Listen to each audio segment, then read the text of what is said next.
राधे राधे महाराज जी जो चीज पसंद हो और वो भाग्य में ना हो तो वो कैसे मिलेगी? भाग्य का परिवर्तन कर सकता हूँ? हाँ, कर सकते हैं। वो चीज मिल जाएगी। भगवान के लिए तप करो, भजन करो। हम कह रहे हैं कि ना ज्यादा सही तो 2 ही व्रत रखना शुरू कर दो। महीने में 2 एकादशी आती है, एकादशी रहते हो। हाँ, तो तप करो, तप करो। तप से क्या नहीं प्राप्त हो सकता?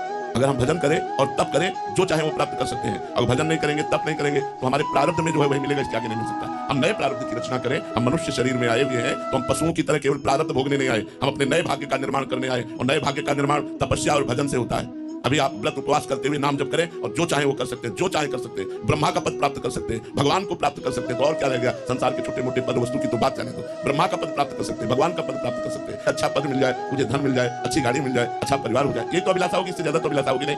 तो ये सब अभिलाषाएं जो आप चाहते हैं वो भजन के ब्याज में मिल जाएंगी और मूल में श्री भगवान मिल जाएंगे। मूल में श्री भगवान मिल जाएंगे और ब्याज में सब वस्तुएं मिल जाएंगी। खूब भजन करो, हमारी बात मान लो, मांस मत खाओ, शराब मत पियो, पराई माता बहनों की तरफ गंदी दृष्टि मत करो और नाम जप करो। अब देखो आप क्या नहीं कर सकते, पर डट के नाम जप करो। जब तक तुम्हारे पाप का नाश नाम जप नहीं कर देगा, तब तक तुम्हें फल दिखाई नहीं देगा। हृदय में जलन होगी, मन चंचल रहेगा और जिस दिन तुम्हारे सारे पाप नष्ट कर पाया नाम जप, उसी दिन आनंद की धारा बह पड़ेगी। आप विश्वास रखिए, विश्वास कीजिए। भगवान बहुत करुणामय है, पर बिना भजन के नहीं।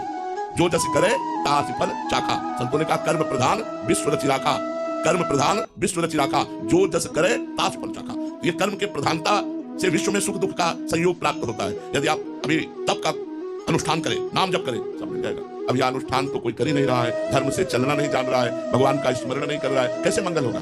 खुद आपको तप करना पड़ेगा, खुद आपको जप करना पड़ेगा। तपस्या में इतनी सामर्थ्य है कि ना चाहते हुए भी ईश्वर को देना पड़ेगा, ईश्वर को देना पड़ेगा। हिरण्यकश्यप ने घोर तपस्या की, भगवान ब्रह्मा जी प्रकट हुए। उसने कहा मुझे अमृत तो दीजिए।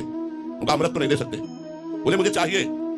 बोले अमृत तो नहीं दे सकते तुम्हें। बोले फिर ये वरदान दो, मैं दिन में न मरूं, रात में न मरूं, मैं तुम्हारी बनाई हुई सृष्टि की किसी व्यक्ति वस्तु अस्त्र शस्त्र किसी से न मरूं, बाहर न मरूं, भीतर न मरूं, ऊपर न मरूं, नीचे न मरूं। उसको जितना समझ में आया सब मांग लिया। अमृत की परिभाषा केवल बदल दी। ब्रह्मा जी को देना पड़ा तथास्तु। क्यों देना पड़ा? क्योंकि उसके पास तप है। अब उसने जो आतंक मचाया, भगवान ने ऐसा रूप धारण किया, न नरसिंह, न दिन न रात संध्या, न बाहर न भीतर डेहरी में मार के टेक दिया भगवान। तो तप में इतनी बड़ी ताकत है कि ना चाहते हुए भी भगवान को देना पड़ेगा। अब हम लोग तपस्या परायण है नहीं, हम लोग भजन परायण है नहीं, हम लोग सत्य के मार्ग में चल नहीं रहे, मनमानी आचरण कर रहे और चाहते हैं उत्तम फल तो कैसे प्राप्त हो जाएगा? ड्रामेबाजी पाखंडबाजी से उत्तम पद की प्राप्ति नहीं होती। सत्य का अनुष्ठान करने ड्रामा थोड़े दिन चल सकता है भैया, थोड़े दिन, लेकिन पूर्ण आपको सुख नहीं प्रदान कर सकता।